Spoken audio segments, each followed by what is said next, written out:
सत्ता में रहते हैं ना इनको पीडीए याद आता है।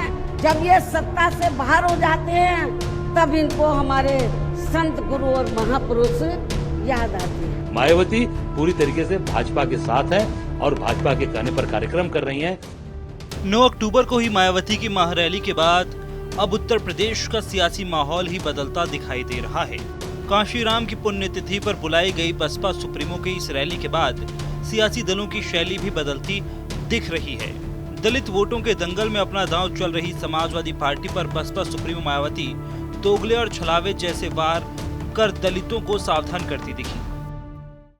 जब ये सत्ता में रहते हैं ना इनको पीडीए याद आता है और ना पीडीए के जो संत गुरु और महापुरुष है वो भी याद नहीं आते हैं।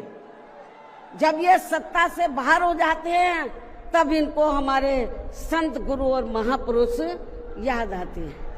तो ऐसे दोगले लोगों से आप लोगों को बहुत ही सावधान रहने की जरूरत है। इस मेगा शो के जरिए मायावती ने जहां यूपी सरकार का आभार जताया तो वहीं समाजवादी पार्टी पर प्रहार करने का कोई मौका और मुद्दा नहीं छोड़ा। महापुरुषों के अपमान से लेकर स्मारक और संस्थान तक, पीडीए से लेकर दलित मुद्दों तक मायावती के निशाने पर सपा ही रही। वहीं बीजेपी का आभार जताकर भी बीजेपी को मौका दे दिया। अब मायावती के बयान के बाद बीजेपी ने भी अपने तरकश के तीर निकाल लिए।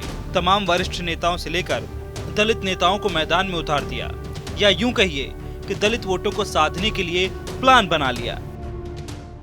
मैं इस बात के लिए आपको आश्वस्त करता हूं कि अगर किसी गरीब का, किसी दलित का, किसी वंचित का, किसी कमजोर का, किसी बेटी का, किसी व्यापारी का, किसी अन्नदाता किसान का किसी के द्वारा शोषण होगा, उसके साथ अत्याचार होगा, तो फिर उसके बाद की कार्रवाई तो फिर आप देखेंगे कि हम लोग इतनी जोरदार कार्रवाई करेंगे, कई कई पीढ़ियां उसकी याद करेंगे।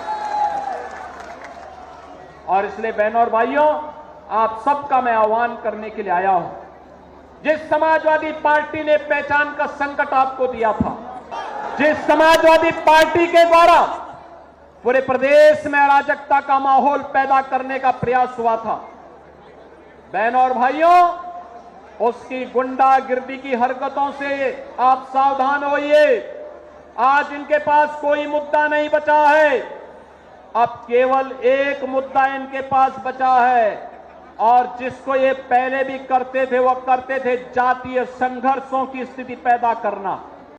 इधर समाजवादी पार्टी के लिए 2 मोर्चे सज गए।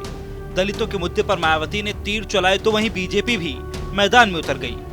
बीजेपी की प्लानिंग यही कि बसपा से छिटका हुआ किसी भी तरह से सपा में न जाने पाए।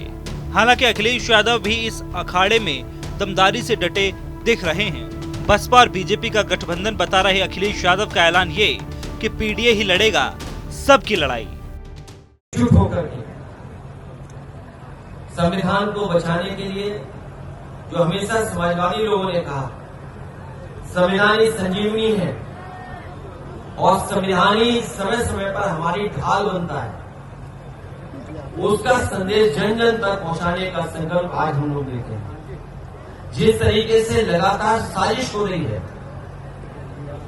कि आरक्षण खत्म हो, उसके लिए सरकार लगातार कोई न कोई रास्ता निकाले, उस आरक्षण को और जो षड्यंत्र कर रहे हैं, जो ताकतें षड्यंत्र कर रही हैं, जो ताकतें आरक्षण को छीनना चाहती हैं, आज नेताजी को याद करते हैं, हम संकल्प लेते हैं ऐसे लोगों को हमेशा हमेशा के लिए हराएंगे। मायावती पूरी तरीके से भाजपा के साथ हैं और भाजपा के कहने पर कार्यक्रम कर रही हैं और बिहार को प्रभावित करने के लिए ये कार्यक्रम कराया है भाजपा ने।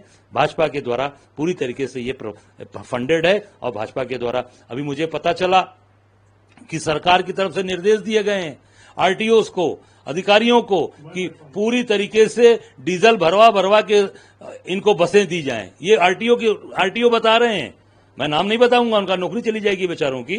वो आरटीओ को कहा गया है सरकार के द्वारा, इसीलिए तो योगी जी की बड़ाई हो रही है। बहरहाल ये 16 आने सच है कि यूपी में जातियों की जमात सत्ता के समीकरण सिद्ध करने में बड़ी भूमिका निभाती है।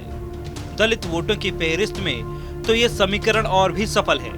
ऐसे में दलित वोटों पर सजे इस दंगल में सवाल यही है कि क्या अब दलित वोटों की लड़ाई बसपा के अलावा सपा और बीजेपी तक भी आई?